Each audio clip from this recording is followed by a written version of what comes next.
markers now. He's dancing his way for the touchdown. You are now listening to Talk That Sports. My name is Adam, and I will be your host. Tune in for all the amazing episodes that are to come, as well as special appearances. You never know who's going to be on the show.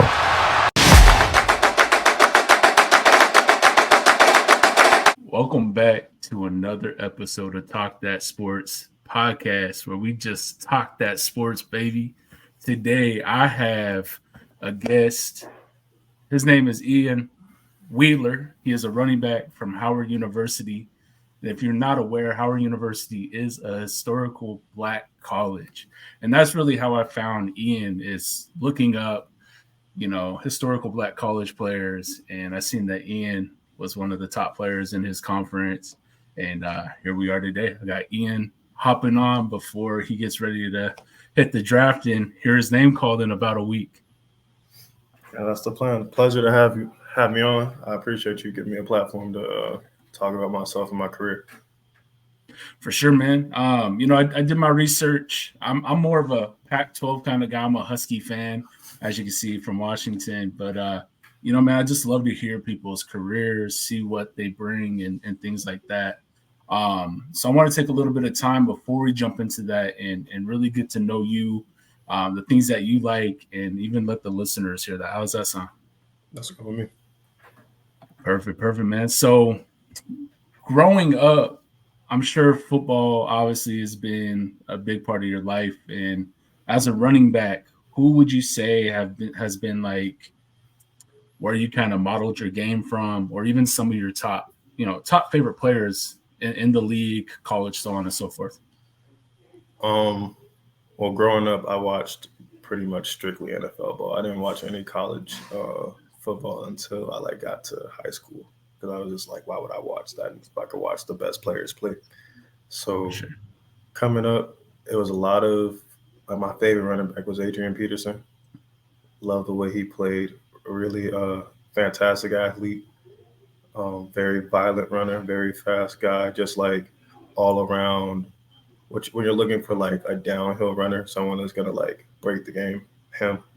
And then I still am a really big Saints fan. So Reggie Bush, when I was a kid, was highlights and highlights every single time I would watch him. So when I was younger, those were the guys I really looked up to. Okay. Yeah, no, we got to see Adrian Peterson play with the Seahawks for a little bit, so that was kind of fun getting to watch him, play when attending a game. And yeah, man, without a doubt, I would say Reggie Bush has probably been one of my favorite running backs of all times, next to Ricky Williams. But man, I tell you, as a lineman, because I'm a big body guy, man, you ain't seeing us running the ball typically, but we had some drills and stuff back when I played ball, and I would try to mimic Ricky, man, big guy trying to break some ankles. I'm sure that was pretty fun to watch. But yeah, Reggie, sorry, but yeah, Reggie's one of my top all-time running backs. If I'm being honest, I feel like the big guys, low key, some of them really know how to move and really know how to break someone off if they need to. When we played walk ball at school, the best players were the O linemen every single time, or a D lineman. Okay. Yeah, we got to be versatile, right? We got to be able to move and make the cuts and, get the blocks and stuff like that. So, what is some of your pregame music? What is some of the music that you pop on and listen to before you hit the field? It's all Lil Wayne. Everything I listen to, once I get on the bus, if we're coming from the hotel, once I get on the bus, it is strictly Lil Wayne. So I'll probably go Carter 3, then I go Carter 2, then I mix in I'm Not a Human Being, then go Carter 4, and then go Carter 5. And there's there's certain songs from each album that I need to hit, but I always end on what song do I end on? I think Can't Be Broken off the Carter 5. Okay, that's a song I always end off on. Okay, well, we got Weezy versus is it Weezy coming out? It's one of those albums coming out here in very soon. So man, Lil Wayne's been one of my favorites. I mean, I'm an older guy. I'm 33, man. So I'm talking, Carter. I think for me, like where it ended was when he started playing the guitar. That was some of my favorite times. But yeah, man, Wayne's definitely one of the top favorites. Throwing some E40 and some Tech 9 back in my time. Okay. Yeah. So from sports, like what do you do for fun in your spare time away from sports? Everyone listens to music, everyone watches TV and stuff like that. For sure. I actually do like reading. I do like reading. I do enjoy reading a book. I like baking. So actually, yesterday was my cousin's birthday. So I had made like a cinnamon roll cake type of thing. It was like basically like you get the cinnamon roll done. Like if you do it from scratch, you have to roll it into a log. So I just changed the way I rolled it and then cut it in half. I had like 2 tiers. It was just pretty much 2 giant cinnamon rolls, but it was good. Yeah, made some like croissants like a week and a half ago, something like that. It's just I think it's a hobby that lets me be creative while still having some type of structure. So that's something I'm really getting into. For sure. I totally understand where you're coming from. For me, I know like back when I was playing high school ball and things like that, my getaway was playing video games. But most of the time when we were playing video games, it's playing Madden and NCAA, but you're not really stepping away. You're just really stepping Right. back into it. So hearing that's really refreshing. So yeah, man, I really want to kind of kick it off and just really ask you a question you're probably used to hearing all over again is, you know, what got you your love for football? Like what really brought that passion to wanting to play and even being a running back? Let's start with the passion for football, and then I can go over to being a running back. There you go. So when I was younger, it's Sunday, and this is my main time where I get to spend time with my mom. So we'll be watching the game, watching the Saints game, and I'm watching her yell and scream. And it's like when they score, she's happy. When they get a pick, it's happy. Like fumbles, happy. And like I'm looking at that as a kid. I'm like, oh, okay, like so this is a way I can like me and my mom can like be happy. Like I'm doing something that's fun. And like I know she's gonna be ten toes behind me. So that was like a big thing. It was just like being able to play this game. And once I actually got to play, I was like, this is really fun. And knowing that my mom was all the way behind me and knew I was like she was gonna be my support system, my rock, all that. When it comes to playing running back, dude, I'm not gonna lie to you, running back's just fun. I don't care what nobody says. Like being able to just get the ball, and when I was a kid, I was just fast. So it was like, oh, okay, you just get out of there. And like as I got older, obviously things get harder to do, but there's nothing like breaking like a long one or running someone over and just kind of looking at them, just like, yeah, I'm gonna do it again. Just kind of having that type of mentality when it comes to playing the sport. And I think like running back is like it's kind of like art. There's like technique. Obviously, there's technique to everything, but it's like when you have the ball in your hand, no one can really argue with what you're doing. Like I saw this, so I'm going to do this. Running backs are just a lot of fun, a lot of freedom in that position. Without a doubt. I mean, again, I never played running back, but I played in that aspect in the mindset, right? So as a lineman, I always wanted to be that person that got the ball and things like that. But you really do think about it. Like I said, I used to try to imitate Reggie Bush all the time at practice, and it's fun, right? And then even playing in Madden and NCAA, I used to make the running back character and hit those long runs. But I could never relate to that in person, right?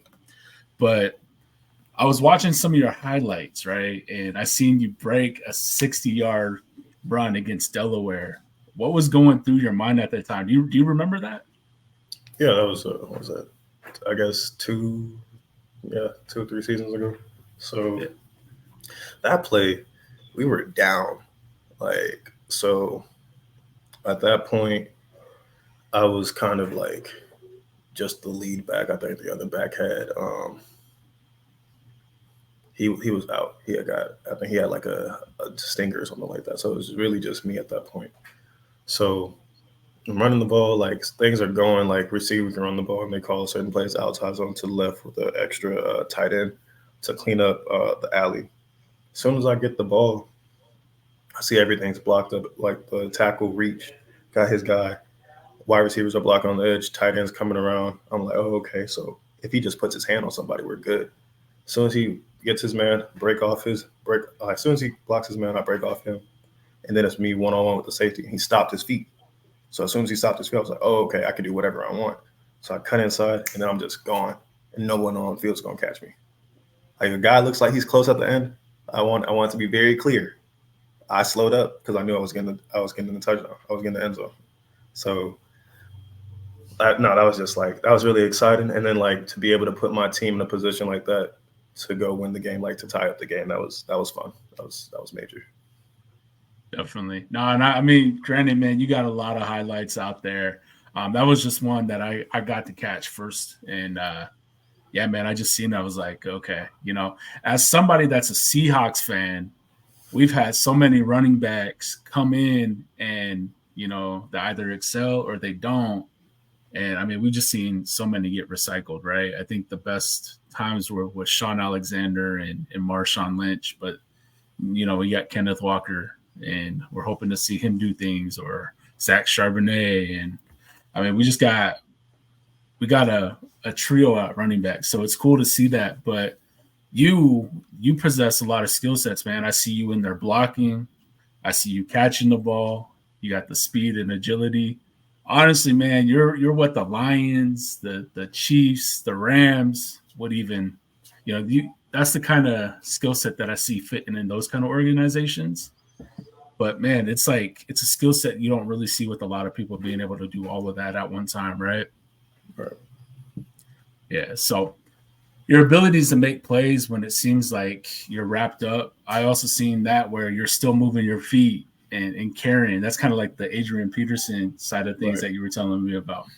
Because Can you share go ahead. My bad. You just kind of have to. I think a lot of times people step away from the position and like think it's about, as soon as I get touched, it's kind of over. When it's still tackle football, like just because this person like grabbed my arm doesn't mean that the play is over for me. I'm trying to score every time I touch the ball.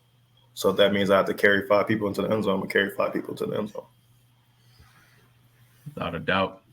Can you share a moment from your football career where you were surprised even with yourself with the ability to keep that play alive? This is such like the first one I thought of is from high school. And I don't know, like we're like I could talk about a college one, but we'll talk about high school. So we can do that too, man. The senior year, we're playing. Who are we playing?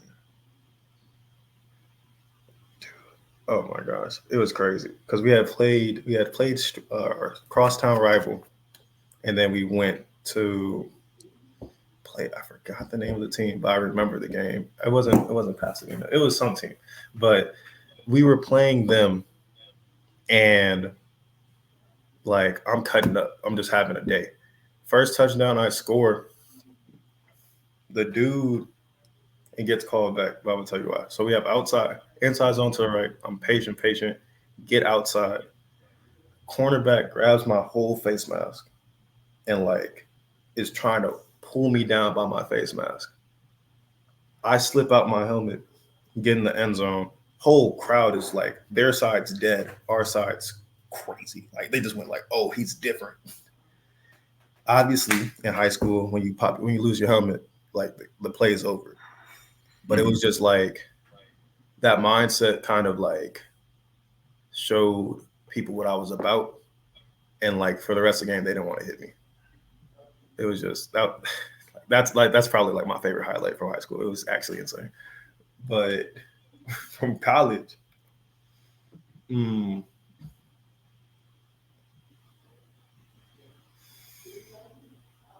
might be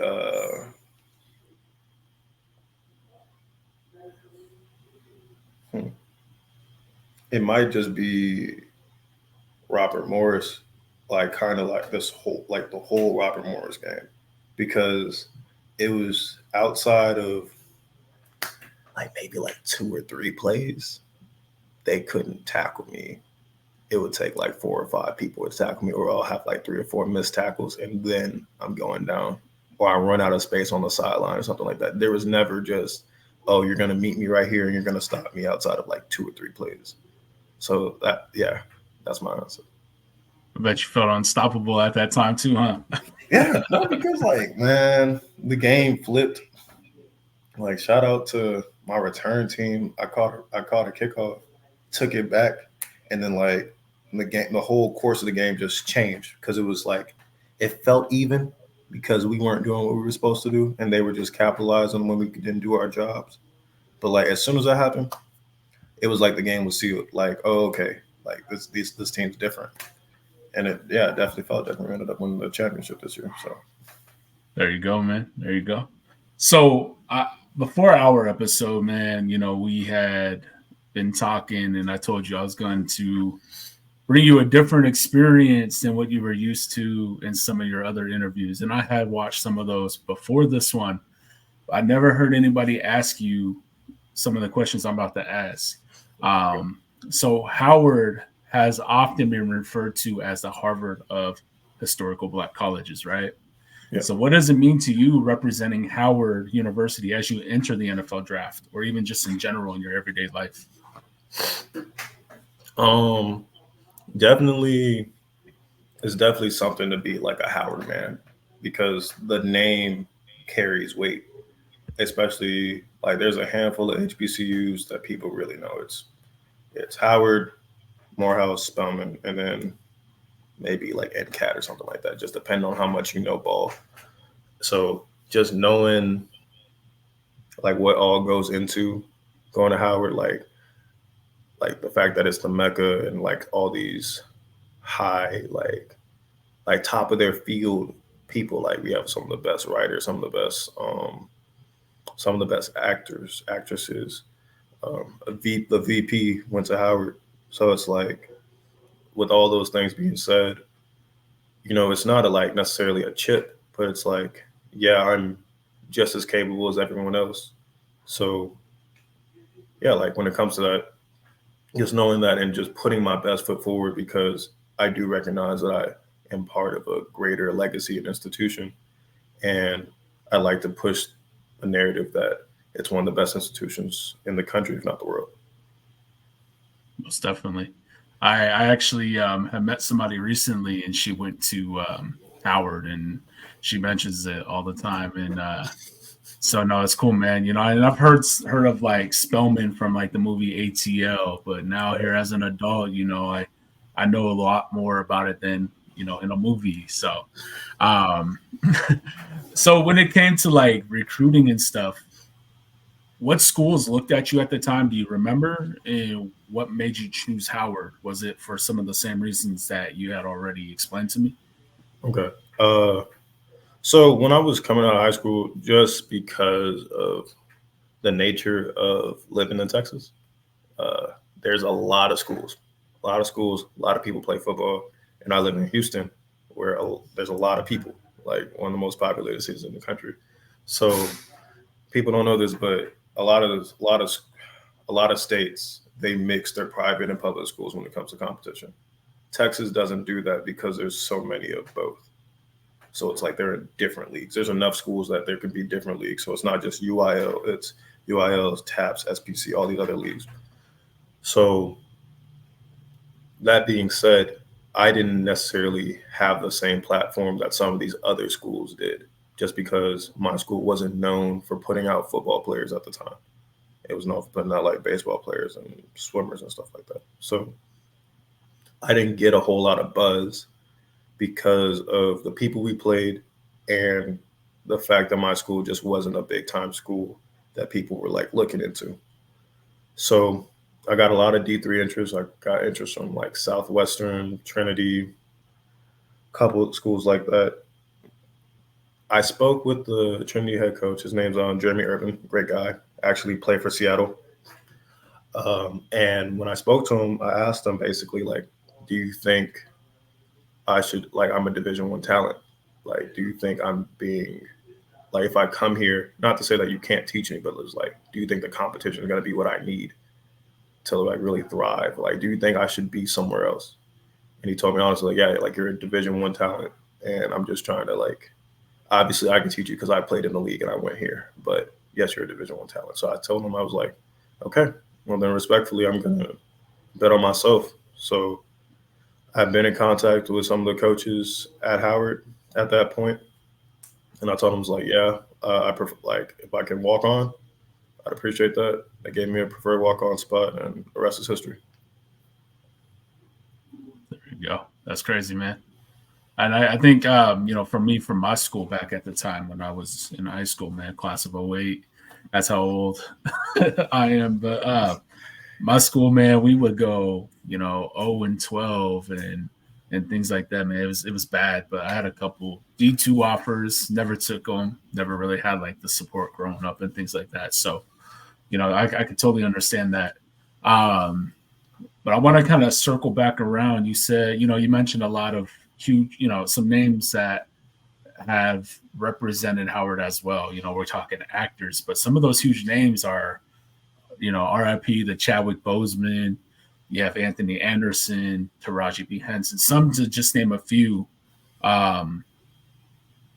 It's crazy, man, that when I seen all those names that came out of there, so there's a lot of representation nowadays from there. So that's really cool. Yeah, yes indeed.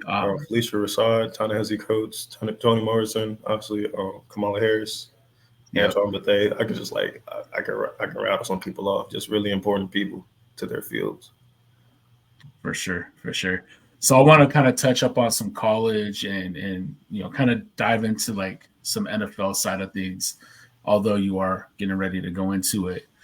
You had an outstanding pro day. I mean, we're talking a 4.3 40 time, and I know you've been hearing about that a lot. So a lot of buzz coming from that. And you guys had a lot of guys that were running 4.3s as well. Some really, really solid times. What was going through your mind when you heard of that time and, when you got done running that 40? Like, how did that sink in? Well, at that point, I ran it, and then your teammates are out there; they're on the field too. So they like 6-7 people come up to me, they're like, "Oh, you ran fast," and I was like, "For real? Like what y'all get?" And like one guy says, "I got a 4.1, I got a 4.2, I got a 4.3, I got a 4.4." So I was like, "Okay, so none of y'all know. Cool. I'll probably have to run again." And then my one of our equipment people, her name's Kendall, she came up, she said, "They're saying 4.39." I was like, "Did you see it?" And she was like, "No." And I was like, "Okay, well then I got to get ready to run again." Then my coach comes up to me. He's like, "Do you know what time you run?" I was like, I don't know, for real. And he was like, "You ran a 4.35 just." And I was like, "That's on the paper." He's like, "Yeah, it's on the paper." I was like, "Cool, I'm shutting it down. That's all I have to do." I was like, "Cool, I'm done. I don't have to run another 40. I'm good with it." And it's impressive, man, because you had guys that were running 4.2s this year. I think Xavier Worthy set up the fastest speed over John Ross, man, and another UW guy. So that's crazy, man. What lessons have you learned from your coaches and teammates while at Howard that you will definitely carry over to your professional career? Biggest thing is control the controllables. That's kind of just been my mantra for this past year, because even with like team success and personal success, there are things that are out of your hands that you just have to be able to accept and think like, "Oh, okay, like even if this happened, what can I do moving forward to put myself in a better position than I am right now?" That's the biggest one. And then like, I'm not really someone that this like applies to in my like daily life or anything like that, but just like keeping the highs, like don't get too high, don't get too low. Just kind of like being able to stay consistent and constant. And that's like with your emotions, with your work ethic, like all of it. Just like being able to stay consistent is probably one of the most important things you can do as an individual, and especially as an athlete. Without a doubt. Kind of keep yourself humbled, enjoy the moment, and just really take it in, So that's great. What are you doing right now to prepare for the draft and draft night? Obviously, still working out, not doing combine training. Thank goodness. Combine training gets tiring for 3 months. So a lot more just conditioning, sprint work, lifting, trying to, like, if not put on mass, just make sure I still stay strong. I've been swimming. Don't really like swimming all that much, but I've been swimming for cardio and just trying to, like, get back into football things. So, like, workouts, like footwork stuff, looking over film, whatever I need to do to just kind of put myself in a good position. There you go. What are you looking most forward to when playing in the NFL? I think just being able to, like, put on that shield, like, I might cry because it's just like you work for so long and so hard to accomplish something, and you finally did it. Like, I've been playing tackle football since I was about like 6 years old, and that's like over 13, 14 years. I've just been trying to put myself in a position to, like, say that, like, I played professionally, and I've done a good job of that. Like, but it's still like once you actually get there, I think it's gonna be incredible.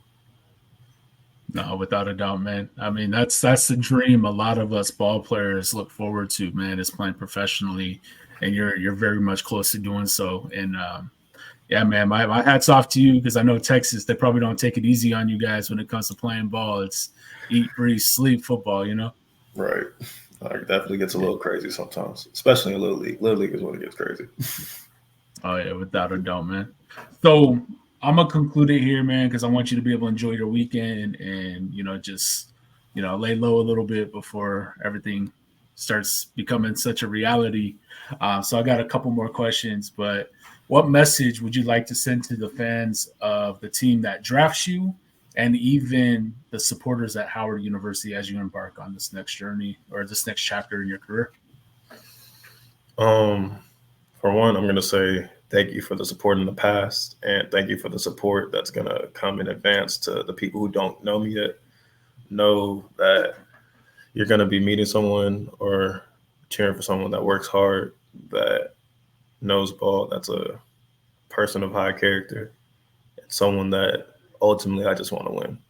I just want to compete, and I just want to win. I feel like that's all you really need when you're looking for someone to play for your team, someone that wants to win, someone that's going to put their team in the best position to succeed. So, yeah. Okay. And I think I know the answer to this question. If you have one team you could play for, who would it be? All right. So you're right. You do know the answer. You do know the answer to the question. I'm not going to say the answer because I don't want to turn any teams off of me. But yeah, for sure, man. the right answer is I want to learn. So I want to play for a team that's going to teach me about ball, help me become the best player I can be, and hopefully I can make a lasting impact at least for a season. There you go, man. That's actually the right answer. You're never going to get to – I can't say never. There's going to be times where you get to play for your childhood team, or there's times where you're going to get to even just live your dream, and that's playing in the league.